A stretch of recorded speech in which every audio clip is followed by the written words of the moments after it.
गिबियावनो आङो उदालगुरि जिल्ला जा गोदानै आफाद दादों बे आफादखौ आङो बरायदों आरो हामबाय होनदों बिथांमोना गावबा गाव सासे रादाबनि थान्दै महरै गावखौनो बावसोमनो थाखाय ओंखारबोदों। बे रादाबनि थान्दै जानाया एसेबां गोरलै बाथ्रा नङा। मानो होनना बुङोब्ला बे खामानिखौ मावनो थांनायावहाय गोसो मोदोम जिउ गासैखौबो बावसोमनो गोनां जायो। दा बे लेखायैनो बिथांमोना जा आफादखौ दाबाय बे आफादखौ दानायाव आं जोबोद गोजोनदों आरो बे आफादनि आङो इयुनखौ हास्थायबाय। लोगोसेयैनो दिनै जा आंखौबो बिथांमोना एबा नोंथांमोना बे बिबान गथायनाय खामानियावहाय लिंहरनानै सासे आलासि महरै एबा फुंखा सुबुं महरै जा नोंथांमोननि सिगाङावहाय आंखौ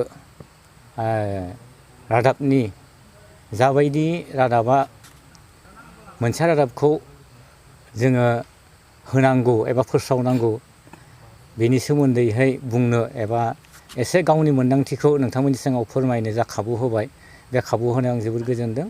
आरो लोगोसेनो आं नोंथांमोनखौ खावलायगोन नोंथांमोना जाहाथे बे रादाबनि फोसावनायनि खामानि मावनो थांनायावहाय गावखौनो गाव बावसोमनांगोन, डेडिकेसन खालामनांगोन।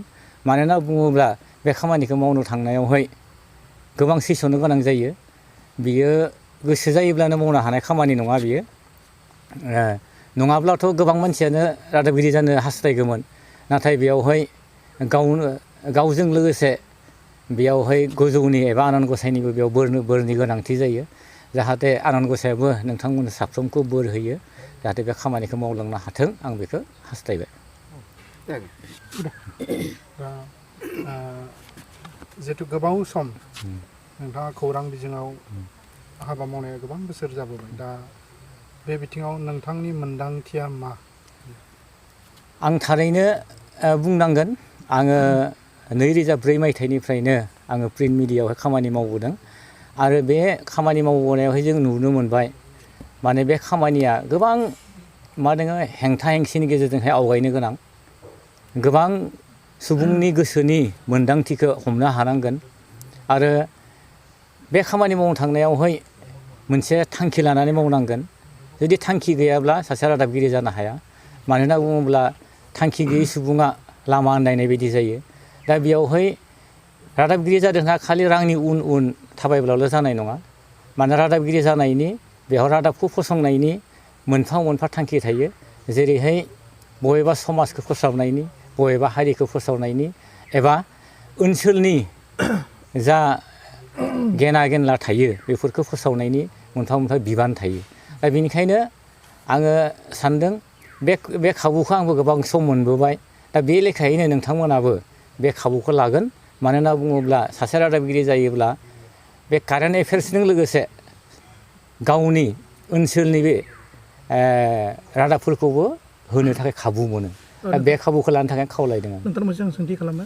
जोंनि बर' रादाब बुथुमगिरि गैयै समाव गोबां बेबायदिनो माने अलखदाव गोलैयोमोन जायोमोन खिन्थु रावबो हाइलाइट खालामनो गैयामोन।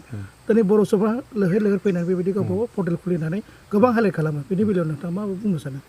बियो जोंनि बर' समाज एबा बर' हारिनि थाखाय जोबोद गोजोनथावनि बाथ्रा। मानोना गोदो जों जाय समावहाय जोङो रादाबखौ होदोंमोन एबा जोङो रादाबगिरि जादोंमोन बे समाव जोङो गुबुन हारिनि गेजेरावहाय जुजिथाब बिथांमोननि उन थांनानै आरो जोङो रादाबफोरखौ हरनो गोनां जायोमोन। जाय समावहाय कमिउनिकेसननि दा थांलाय फैलाय राहानिबो खाबु गैयामोन। नाथाय दिनैनि मुगायावहाय बेफोर गासैबो थांलाय फैलाय आरो लोगोनि जोंहा सुबिदा फैबाय।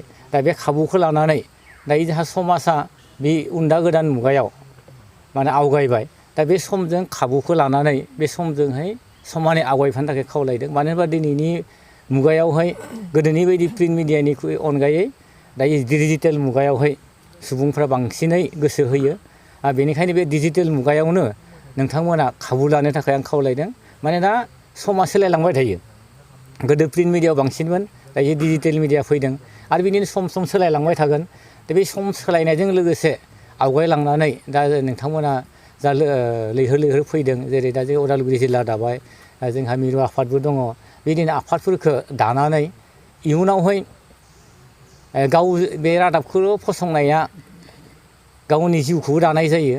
बे जिउ दानो थाखायबो दा जों जाबायदि मावनो गोनां दङ जेरै जोंहा सरकारनिफ्राय खाबु मोननांगौब्ला जायबायदि रेजिस्ट्रेसननि बाथ्रा एक्रिडिटेसन मोननायनि बाथ्रा दङ बेफोर गासैबो खामानिखौ मावना लानो थाखाय आङो नोंथांमोनखौ खावलायबाय। Thank you.